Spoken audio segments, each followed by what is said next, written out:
domingo pasado que el tiempo de Adviento, tiempo de una doble preparación, es el tiempo de la venida del Señor. Y por una parte, la primera venida de Cristo, en la cual creemos, nos hace prepararnos en la fe para celebrar, es decir, para recordarla y para actualizarla. Nos preparamos entonces en este tiempo, tenemos que prepararnos para vivir la Navidad no como paganos, sino para vivirla como lo que es, como lo único que es y como lo único que le da sentido, es decir, como una fiesta cristiana. Nos alegramos no porque sea el día de la familia, el día del niño, cualquier cosa humana, por más buena que pueda ser, sino porque es el día en que el Verbo encarnado nace en el pesebre de Belén, en que el Salvador anunciado y esperado por toda la humanidad en ese largo adviento que fue la historia antes de Cristo, alcanza su culminación, el día en que la palabra de Dios se cumple, porque la palabra de Dios se hace carne. Pero también decíamos que el Adviento nos hace mirar hacia adelante, no solamente hacia atrás, hacia el recuerdo y la alegría por la Navidad, por el Señor que ya vino en su segunda venida. No solamente es una exhortación en la fe, sino que también es una exhortación en la esperanza. Primera venida en la que creemos, segunda venida en la cual esperamos. Y por eso decíamos, la Iglesia en este tiempo nos llama a la reflexión, nos llama a la oración, nos llama a la penitencia, nos llama a la conversión, es decir, a estar dispuestos para la venida del Señor, para esa venida que, como Él mismo dice, puede ocurrir en cualquier momento, aunque nos da signos para que estemos alerta. Sin embargo, su venida es venida de sorpresa y el día y la hora solo el Padre lo sabe. A partir de este domingo, y aparece algún otro domingo, la Iglesia nos presenta una figura que fue el precursor, es decir, el que anunciaba inmediatamente la primera venida de Cristo, es decir, Juan el Bautista, el hombre designado por Dios para preparar el camino para el Señor que se hace presente en su vida pública. Es el más grande de los profetas. Todos los profetas habían ido anunciando a Cristo, bajo distintas palabras, bajo distintas figuras. Habían anunciado que iban a ser de la casa de David, habían anunciado que iban a ser de una virgen, habían anunciado que iba a nacer en Belén, habían descrito rasgos de la vida de Cristo, y sobre todo de su muerte, la pasión, como la describe el profeta Isaías, por ejemplo, como la describe el Salmo 22, casi como si lo estuvieran viendo. Y esas palabras proféticas se pronunciaban por el poder de Dios que está fuera y por encima del tiempo, se pronunciaban siglos antes de la venida de Jesús. Todos esos profetas desearon, esperaron a Jesús, lo anunciaron por el poder divino, pero ninguno de ellos lo vio. Su esperanza siguió prolongándose, la esperanza del pueblo de Israel, del pueblo que Dios había elegido para que preparara la venida del Mesías. En cambio, Juan el Bautista es el profeta que pudo ver, como aquel viejo, aquel anciano Simeón, que estaba en el templo y que cuando la Virgen y San José llevan al niño para presentarlo, lo toma en sus brazos y entonces se pone a cantar lleno de alegría: Señor, ya puedes llevarme porque mis ojos han visto al Salvador. Lo reconoce por la inspiración de Dios y tenía este anciano la promesa de Dios de que no iba a morir sin ver al Mesías. En ese espíritu vivían en Israel al menos aquellos que habían conservado la fidelidad.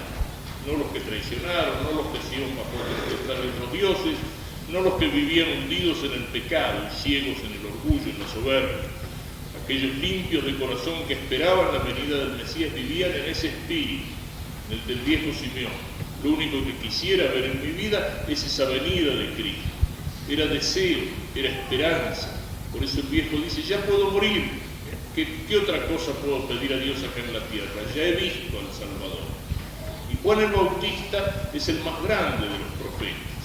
Es como la culminación de todo el movimiento profético del Antiguo Testamento. Ese testamento que de una manera misteriosa, velada para los judíos, un poco velada para nosotros, pero si sabemos leer la Biblia con ojos cristianos, todo el Antiguo Testamento nos está hablando de Cristo. Todo el Antiguo Testamento bajo sombras, bajo figuras, bajo imágenes, de alguna manera nos está conduciendo a Cristo, porque toda la historia de la humanidad antes de Cristo era solamente una preparación para su venida. La culminación de esa corriente profética del Antiguo Testamento es Juan el Bautista.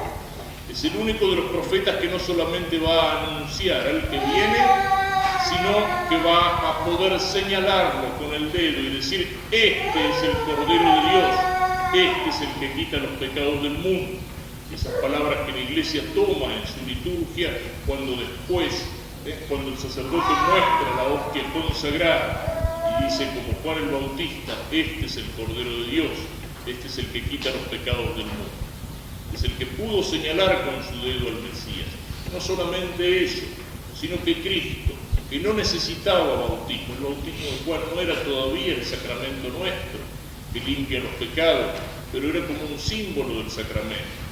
Era un bautismo de penitencia, era un bautismo que llevaba la penitencia para prepararse a recibir al Señor que se iba a manifestar. Y Cristo, el que no tenía pecado, quiso ser bautizado por Juan el Bautista. Tuvo ese inmenso honor de bautizar al Cordero de Dios. Cristo era inocente, no tenía pecado, pero al asumir nuestra naturaleza lo hizo para cargar sobre sus espaldas con todos nuestros pecados, para cargar con la cruz, con el castigo que nosotros merecíamos por nuestros pecados. Y entonces, sin tener pecado, quiso ser bautizado por nosotros, como un símbolo de sumisión, de que en Él todos nuestros pecados iban a ser lavados, iban a ser limpiados, iban a ser purificados, no por el agua, sino por su sangre. Es la sangre de Cristo derramada en la cruz la que limpia nuestra alma, manchada por el pecado, y el agua del bautismo adquiere su fuerza solamente porque simbólicamente nace del corazón de Cristo abierto en la cruz junto con el agua.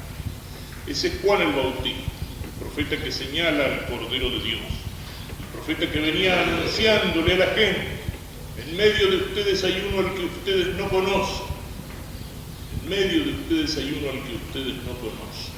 Cristo ya estaba viviendo, llevaba 30 años en su vida pública. Los judíos seguían, algunos esperando al Salvador y otros tratando de pasarla lo mejor posible, pensando que ese Salvador prometido no iba a venir nunca más. Y sin embargo ya había venido y estaba en medio de ellos, y ellos no tenían los ojos iluminados por la luz de Dios para reconocerlo como lo había reconocido el anciano Simeón. Cristo vivía en medio de ellos, el Mesías, el Salvador, que durante siglos habían esperado, ya estaba presente y no lo conocían. ¿Cuántas veces podría pasar eso en nuestro tiempo? ¿Cuántas veces la misión de la Iglesia y la función del sacerdote y la función del laico, que ese apostolado, sería como Juan el Bautista gritarle a los hombres de nuestro tiempo: en medio de ustedes hay uno al que ustedes no conocen? El Señor que está presente en su palabra y no lo escuchamos. El Señor que está presente con esa presencia verdadera, real y sustancial en el silencio del sagrario. Y los hombres pasan en la ciudad agitados por sus preocupaciones, por sus negocios, por sus cosas, por sus asuntos, por sus diversiones, van de aquí para allá y a veces no solamente no tienen un minuto de tiempo para entrar a saludar al Señor y adorarlo, sino que ni siquiera conocen su presencia. Cristo está presente en cada iglesia, en cada sagrario. Cristo se hace presente sobre el altar, en cada misa. Es decir, como decíamos el domingo pasado, viene, sigue viniendo, y los hombres ignoran su presencia. Para muchos, incluso que se llaman cristianos, Cristo es el gran desconocido. Se llaman cristianos, pero viven como si Cristo no existiera. Tendríamos que gritarles: en medio de ustedes hay uno al que ustedes no conocen. ¿Y quién es ese? Es el Cordero de Dios, es el que quita los pecados del mundo. Juan el Bautista, el precursor, es como el símbolo, es como la imagen de lo que tiene que ser el apóstol cristiano, de la misión que tiene el sacerdote cristiano y católico: señalarle a los hombres esa presencia que no conocen y dar testimonio de que es el Cordero de Dios, el único que quita los pecados del mundo. Pero también en esa misión de Juan el Bautista aparece el llamado a la preparación, que es lo que muestra el Evangelio de hoy. Una voz grita en el desierto: preparad el camino del Señor, allanad sus senderos. Serán enderezados los senderos torcidos, nivelados los caminos desparejos. Cristo iba a empezar su vida pública anunciando el reino de Dios. Juan el Bautista le prepara el camino. ¿De qué manera? Llamando a la conversión. Por eso la Iglesia nos pone este texto del tiempo de Cuaresma. Por eso tiene el tiempo de Adviento, de advenimiento. Por eso la Iglesia en este tiempo que precede a la Navidad nos llama a enderezar todo lo que es torcido en nosotros. Nos llama a allanar los caminos del Señor para que el Señor que viene pueda pasar. Eso es lo que tenemos que hacer nosotros. A veces creemos que nos hacemos buenos o que nos hacemos santos por nuestras buenas obras, porque yo no hago mal a nadie, porque hago el bien, porque doy alguna limosnita, porque me acuerdo de rezar. No son tanto nuestras buenas obras los que nos hacen buenos, los que nos hacen santos, los que nos hacen ganar el cielo. El cielo no se conquista, como creían aquellos tontos en la Torre de Babel, con el esfuerzo humano que va poniendo un ladrillo sobre otro, porque todo el esfuerzo humano es incapaz de construir una torre que pueda llegar hasta el cielo. No es el esfuerzo humano, es la gracia de Dios. Nosotros crecemos y somos buenos cristianos, y vamos formando y moldeando a Cristo en nosotros, y nos vamos haciendo santos, no tanto por el esfuerzo nuestro, sino por la gracia infinita de Dios y por el trabajo en nosotros del Espíritu Santo. Él es el que hace crecer en nosotros la caridad. Él es el que nos hace producir frutos buenos en la caridad y en la gracia. ¿Y nosotros qué hacemos? Nosotros con nuestros actos, en general lo más que hacemos es preparar los caminos del Señor.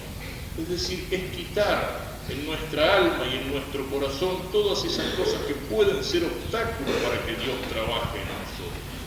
Nuestra voluntad se identifica con la voluntad de Dios y nos dejamos llevar por el Espíritu Santo hacia esa santidad, hacia ese crecimiento del alma que Dios quiere en nosotros. Cuando nosotros reconocemos que en ese trabajo la acción principal es la de Dios.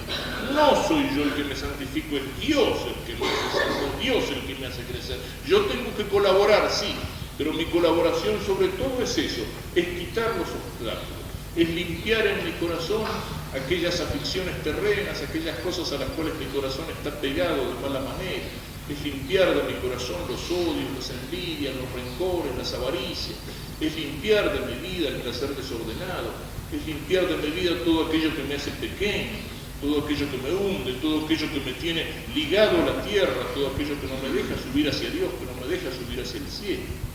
Es enderezar lo que está torcido, porque el camino del cielo como camino recto es el camino que nos están señalando los mandamientos de Dios y las palabras del Evangelio, que son como una señal de ruta que nos muestra cuál es la ruta, cuál es la vía más corta para llegar al cielo. Todo aquello que se aparta de los mandamientos de Dios y de los consejos y de las palabras del Evangelio es lo que hace el camino torcido, lo que hace el camino sinuoso, es lo que se convierte en un desvío. Este es el llamado de la Iglesia. Sigue siendo el mismo que San Juan Bautista, porque Cristo no solamente una vez vino, sino, como lo decíamos, Cristo bueno, Cristo bien. Y nosotros tenemos que anunciar al mundo su segunda venida. No sabemos cuándo es, pero tenemos que estar preparados para que no nos tome sorprendidos, para que no nos tome de sorpresa, porque con la venida viene el juicio, y solo podemos alegrarnos con esa venida si nuestra alma está en paz con Dios como para presentarnos al juicio. Por eso el llamado a la Iglesia es un llamado a la oración, a la reflexión, es un llamado a la conversión. Y muchas veces pasa exactamente lo mismo que dice aquí Juan el Bautista, tomando palabras del profeta Isaías. Una voz grita en el desierto. ¿Cuántas veces la voz de la Iglesia parece eso? Una voz que grita en el desierto. Recuerdo que una vez lo decía el Papa Pablo VI. A veces